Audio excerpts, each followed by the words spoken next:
ನಡಿ ಈಗ ಶುರು ಮಾಡೋಣ. ಕೇಸರಿಯಿಂದ ಮನೋಲ್ಲಾಸ ಮನಸ್ಸು ಮತ್ತೇರಿ ಕುಣಿದಾಡಿದೆ ನೋಡು, ಮನಸ್ಸು ಮತ್ತೇರಿ ಕುಣಿದಾಡಿದೆ ನೋಡು. ಕ್ಷಣ ಕ್ಷಣವೂ ಆಚರಿಸಿ ಕೇಸರಿ ಹಬ್ಬ. ವಿಮಲ್ ಬಾಯಲ್ಲಿ ಹೇಳಿ ಕೇಸರಿ. ಪ್ರಜ್ವಲ್ ಪೆನ್ ಡ್ರೈವ್ ಪುರಾಣ. ನೆನೆ HD ಕುಮಾರಸ್ವಾಮಿ ಅವರು ದಿಢೀರ್ ಅಂತೇಳಿ ಸುದ್ದಿಗೋಷ್ಠಿಯನ್ನು ಕರೀತಾರೆ. ಸುದ್ದಿಗೋಷ್ಠಿಯನ್ನು ಕರೆದು ಅವರು ಪ್ರಜ್ವಲ್ ರೇವಣ್ಣ ಇಮಿಡಿಯೇಟ್ ಆಗಿ ಬರಬೇಕು, ಬಂದು ತನಿಖೆಗೆ ಸಹಕಾರ ಕೊಡಬೇಕು, ನಾವು ಕೂಡ ಅವ್ರಿಗೆ ಮನವಿ ಮಾಡ್ತಾ ಇದ್ದೀವಿ ಅಂತೇಳಿ. ಇದರ ನಡುವೆ ರಾಜ್ಯ ನಾಯಕರಲ್ಲಿ ವಾಕ್ಸಮರ ಕೂಡ ಮುಂದುವರಿತಾ ಇದೆ. ಕಾಂಗ್ರೆಸ್ ನಾಯಕರ ವಿರುದ್ಧ HD ಕುಮಾರಸ್ವಾಮಿ ಅವರು ನಿನ್ನೆ ಕಿಡಿಕಾರಿದರು. ಪ್ರಜ್ವಲ್ ಭಾರತಕ್ಕೆ ಬಾರಪ್ಪ, ಬಂದು ತನಿಖೆಗೆ ಸಹಕಾರ ಕೊಡು ಅಂತೇಳಿ ಮನವಿಯನ್ನ ಮಾಡಿಕೊಂಡಿದ್ದಾರೆ. ಹಾಗಾದ್ರೆ HD ಕುಮಾರಸ್ವಾಮಿ ಅವರು ಕೊಟ್ಟಂತ ಹೇಳಿಕೆಯನ್ನ ಆಧರಿಸಿ ನೋಡಿದಾಗ ಪ್ರಜ್ವಲ್ ರೇವಣ್ಣ ಬರ್ತಾರ? ಬರೋದಾದ್ರೆ ಯಾವತ್ತು ಬರ್ತಾರೆ? ಬಂದ ಮೇಲೆ ತನಿಖೆಗೆ ಹಾಜರಾಗ್ತಾರ? ಬರ್ತಾ ಇದ್ದಂತೆ SIT ಅವರು ಅರೆಸ್ಟ್ ಮಾಡ್ತಾರ? ಈ ಎಲ್ಲ ಪ್ರಶ್ನೆಗಳು ಉದ್ಭವ ಆಗ್ತಾ ಇದೆ. HD ಕುಮಾರಸ್ವಾಮಿ ಅವರು ಹೇಳಿದ್ರು ನಿನ್ನೆ, ಪ್ರಜ್ವಲ್ ಬಾ, ಬಂದು ತನಿಖೆಗೆ ಸಹಕಾರ ಕೊಡಿ, ತಲೆ ಮೇಲಿರುವಂಥ ಕಳಂಕವನ್ನು ಕಳೆದುಕೊಳ್ಳುವಂಥ ಕೆಲಸವನ್ನು ಮಾಡಿ ಅಂತೇಳಿ. ಹಾಗಾದರೆ HD ಕುಮಾರಸ್ವಾಮಿ ಅವರ ಕರೆಗೆ ಹೋಗ್ಬಿಟ್ಟು ಪ್ರಜ್ವಲ್ ರೇವಣ್ಣರು ವಾಪಸ್ ಬರ್ತಾರೆ? ಬರೋದಾದ್ರೆ ಯಾವತ್ತು ಬರ್ತಾರೆ? ಈಗ ಈ ಪ್ರಶ್ನೆ ಉದ್ಭವ ಆಗಿದೆ.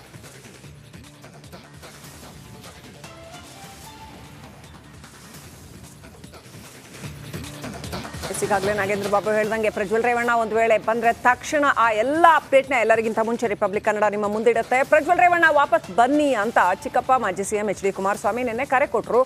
ಚಿಕ್ಕಪ್ಪನ ಮಾತಿಗೆ ಬೆಲೆ ಕೊಟ್ಟು ಪ್ರಜ್ವಲ್ ವಾಪಸ್ ಬರ್ತಾರ? ಬಂದ್ರೆ ಏನಾಗುತ್ತೆ ಅಂದರೆ ಆ SIT ತನಿಖೆ ಯಾವ ರೀತಿಯಲ್ಲಿ ಮುಂದುವರುತ್ತೆ? ಆ್ಯಕ್ಚುಲಿ ಬರಬೇಕು, ಹಾಗಾಗತ್ತಾ? ರಿಪೋರ್ಟ್ ನೋಡಿ. ಭಾರತಕ್ಕೆ ವಾಪಸ್ ಬರ್ತಾರಾ ಪ್ರಜ್ವಲ್ ರೇವಣ್ಣ? 24 ಇಲ್ಲ 48 ಗಂಟೆಯಲ್ಲಿ ವಾಪಸ್ ಬಾರಪ್ಪ ಬಾ.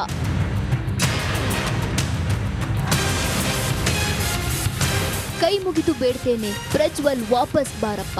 24 ಗಂಟೆಯಲ್ಲಿ ಬರ್ತೀಯೋ ಇಲ್ಲ 48 ಗಂಟೆಯಲ್ಲಿ ಬರ್ತೀಯೋ ಬಾ ಅಷ್ಟೇ.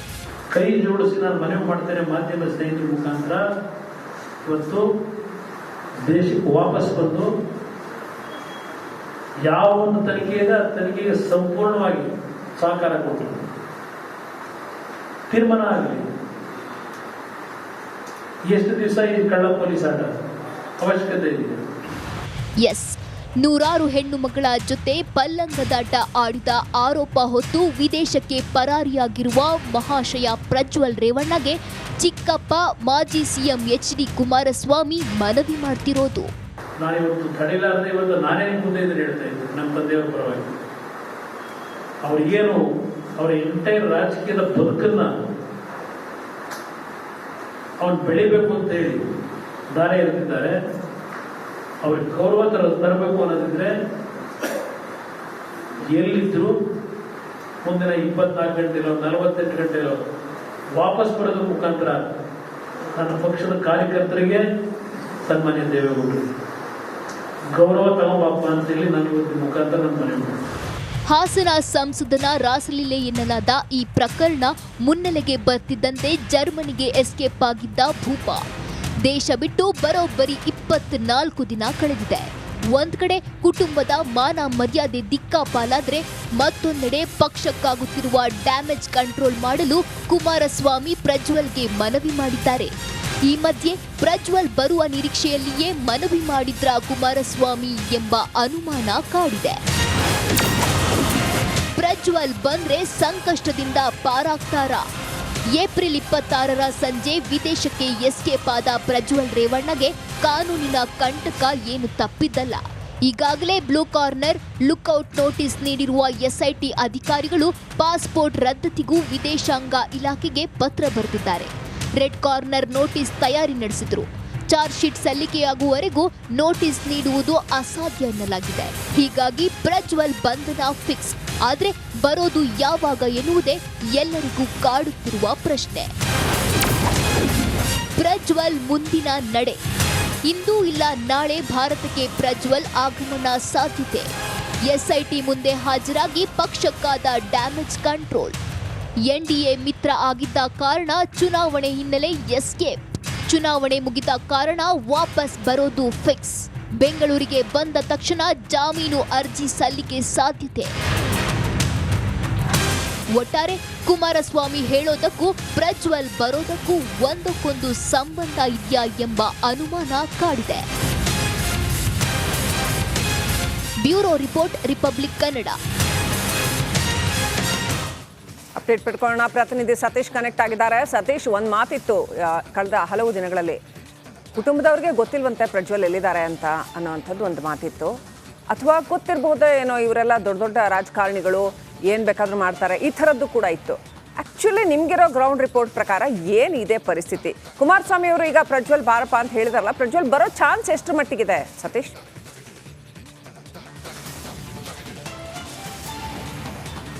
ಶ್ರೀಲಕ್ಷ್ಮಿ, ಆ ಬಗ್ಗೆನೇ ಸಾಕಷ್ಟು ಚರ್ಚೆ ಆಗ್ತಾ ಇದೆ. ಕಳೆದ 26ರ ಸಂಜೆ ಪ್ರಜ್ವಲ್ ರೇವಣ್ಣ ಬೆಂಗಳೂರು ಬಿಟ್ಟು ಹೋಗಿದ್ರು, ದ್ವೇಷ ಬಿಟ್ಟು ಹೋದ್ರು. ಆನಂತರ ಇಲ್ಲಿ ಒಮ್ಮೆ ಒಂದ್ಸಲಿ ಎಕ್ಸ್ ಖಾತೆಯಲ್ಲಿ ಅಭಿಪ್ರಾಯ ತಿಳಿಸಿದ್ರು, ಒಂದು ವಾರ ಟೈಮ್ ಕೊಡಿ ತನಿಖೆಗೆ ಬಟ್ ಅವರ ಸುದ್ದಿ ಇಲ್ಲ. ಹೀಗಾಗಿನೇ ಸಾಕಷ್ಟು ಕುತೂಹಲ ಮೂಡಿಸಿರುವಂಥದ್ದು. ಈಗ 20 ಆಯ್ತು, ಇನ್ನೂ ಪ್ರಜ್ವಲ್ ಸುದ್ದಿ ವಿದೇಶದಲ್ಲಿ ಇದ್ದಾರೆ ಅಂತ ಹೇಳಲಾಗ್ತಾ ಇದೆ. ಕುಟುಂಬದವರ ಸಂಪರ್ಕಕ್ಕೂ ಸಿಗ್ತಾ ಇಲ್ಲ. ಕೆಲವು ವ್ಯಕ್ತಿಗಳ ಸಂಪರ್ಕದಲ್ಲಿ ಇದ್ದಾರೆ. ಅದು ಯಾರು, ವಕೀಲರ ಜೊತೆನಾ ಅಥವಾ ಬೇರೆಯವ್ರ ಜೊತೆನಾ ಅನ್ನೋದು ಈಗಿರುವಂಥ ಮಾಹಿತಿ. ಆದರೆ ಕುಮಾರಸ್ವಾಮಿ ಅವರು ನಮ್ಮ ಸಂಪರ್ಕದಲ್ಲಿ ಇಲ್ಲ, ಕುಟುಂಬದವರ ಸಂಪರ್ಕದಲ್ಲಿ ಇಲ್ಲ ಅನ್ನೋ ಒಂದು ನೀಡ್ತಾರೆ. ಮಾಧ್ಯಮಗಳ ಮೂಲಕ ಅವರು ಮನವಿಯನ್ನ ಮಾಡ್ಕೊಂಡಿದ್ದಾರೆ. ಪ್ರಜ್ವಲ್, ನೀವು ಎಲ್ಲೇ ಇದ್ರೂ ಬಂದ್ಬಿಡಿ, SIT ತನಿಖೆಗೆ ಸಹಕರಿಸಿ. ಇದು ಕುಟುಂಬದ ಒಂದು ಪ್ರಶ್ನೆ. ಸಾಕಷ್ಟು ಮುಜುಗರವನ್ನ ಎದುರಿಸ್ತಾ ಇದ್ದಾರೆ ಕುಟುಂಬ, ದೇವೇಗೌಡರ ಕುಟುಂಬ. ಅದು ದೇವೇಗೌಡರು ಸಾಕಷ್ಟು ನೊಂದಿದ್ದಾರೆ. ಗೌರವ ಇದ್ರೆ ಥ್ಯಾಂಕ್ ಯು. ನಿಮ್ಮೆಲ್ಲ ಮಾಹಿತಿಗೆ ಸ್ವಲ್ಪ ಟೆಕ್ನಿಕಲ್ ಸಮಸ್ಯೆ ಆಗ್ತಾ ಇದೆ ನೋಡಿ. ಪ್ರಜ್ವಲ್ ರೇವಣ್ಣ ಅವರು ವಾಪಸ್ ಬನ್ನಿ ಅಂತೇಳಿ HD ಕುಮಾರಸ್ವಾಮಿ ಅವರು ಹೇಳಿದ್ದಾರೆ. ಬರ್ತಾರ, ಬಂದ್ರೆ ಏನಾಗಬಹುದು? ಈ ಎಲ್ಲ ಚರ್ಚೆಗಳಂತೂ ಕೂಡ ಶುರುವಾಗ್ತಾ ಇದೆ. ಬಹಳ ಗಂಭೀರವಾಗ್ತಾ ಇದೆ ಪ್ರಕರಣ. ದಿನೇ ಪ್ರಕರಣ ಗಂಭೀರತೆಯನ್ನ ಪಡೆದುಕೊಳ್ತಾ ಇದೆ. SIT ತನಿಖಾ ತಂಡ ಕೂಡ ನಾನಾ ಆಯಾಮಗಳಲ್ಲಿ ತನಿಖೆಗಳನ್ನ ಮಾಡ್ತಾ ಇದೆ. ಈಗ ಇರುವಂತದ್ದು ಆರೋಪ ಕೇಳಿ ಬಂದಿದೆ, ಆದ್ರೆ ಆರೋಪಿ ಇಲ್ಲಿಲ್ಲ, ವಿದೇಶದಲ್ಲಿದ್ದಾರೆ. ಬ್ಲೂ ಕಾರ್ನ ನೋಟಿಸ್ ಹೊರಡಿಸಿದ್ದಾರೆ. ಇದ್ರ ಜೊತೆಲಿ ಪಾಸ್ಪೋರ್ಟ್ ರದ್ದತಿಗೂ ಕೂಡ. ನೀವು ತುಂಬಾ ವರ್ಷ ಕ್ರೈಮ್ ರಿಪೋರ್ಟೇಜ್ ಮಾಡಿದಿರ, ಏನ್ ಪಾಸಿಬಿಲಿಟಿ ಇದೆ ಅಂದ್ರೆ ಕರ್ಕೊಂಬರಕ್ಕೆ ಸ್ಟೇಟ್ ಗವರ್ಮೆಂಟ್ ಆಗೋದಿಲ್ಲ, ಚಾನ್ಸೇ ಇಲ್ಲ. ಯಾಕೆಂತಂದ್ರೆ ಈಗ ಬ್ಲೂ ಕಾರ್ನ ನೋಟಿಸ್ ಕೊಟ್ಟಿದ್ದಾರೆ, ಅಂದ್ರೆ ಎಲ್ಲಿಂದ ಎಲ್ಲಿ ಹೋಗ್ತದೆ ಅಂತೇಳಿ ಇನ್ಫಾರ್ಮೇಶನ್ ಸಿಗುತ್ತಷ್ಟೇ. ಪಾಸ್ಪೋರ್ಟ್ ಅನ್ನ ರದ್ದು ಮಾಡಬೇಕು ಅಂತೇಳಿ ವಿದೇಶಾಂಗ ಇಲಾಖೆಗೆ SIT ಒಂದು ವರದಿಯನ್ನ ಬರೆದಿದೆ, ಮನವಿಯನ್ನ ಮಾಡ್ಕೊಂಡಿದ್ದಾರೆ.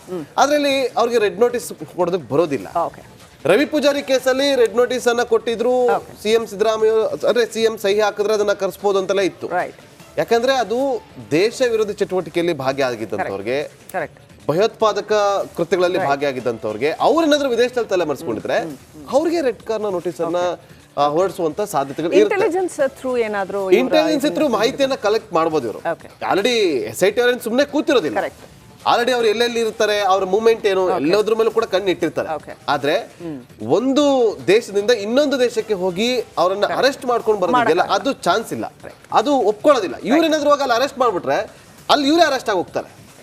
ನಮ್ಮ ರಾಜ್ಯದಿಂದ ಇನ್ನೊಂದು ರಾಜ್ಯಕ್ಕೆ ಹೋಗ್ಬೇಕು ಅಂತಂದ್ರೆ ಇವರು ಕೋರ್ಟ್ ಪರ್ಮಿಷನ್ ತಗೊಂಡು ಬಾಡಿ ವಾರೆಂಟ್ ಸಮೇತ ಹೋಗಿ ಕರ್ಕೊಂಡ್ ಬರ್ಬೇಕು. ಹೋಗಿ ಅಲ್ಲಿ ಆ ರಾಜ್ಯದಲ್ಲಿ ಅಲ್ಲಿ ಕೋರ್ಟ್ ಮುಂದೆ ಹೋಗಿ ಇಂಥವ್ರನ್ನ ನಾವು ಅರೆಸ್ಟ್ ಮಾಡ್ತಾ ಇದೀವಿ ಅಂತ ಹೇಳಿ ಜಡ್ಜ್ ಮುಂದೆ ಪ್ರೊಡ್ಯೂಸ್ ಮಾಡಿ ಜಡ್ಜ್ ನಿಂದ ಅವ್ರನ್ನ ಲೋಕಲ್ ಸ್ಟೇಷನ್ ಇನ್ಫಾರ್ಮೇಶನ್ ಕೊಟ್ಟು ಮಾಡ್ಬೇಕು. ಆದ್ರೆ ಒಂದು ದೇಶದಿಂದ ಇನ್ನೊಂದು ದೇಶಕ್ಕೆ ಹೋಗಿ ಕರ್ಕೊಂಡ್ ಬರ್ದಿದ್ಯಲ್ಲ, ಅದು ಇಂಪಾಸಿಬಲ್.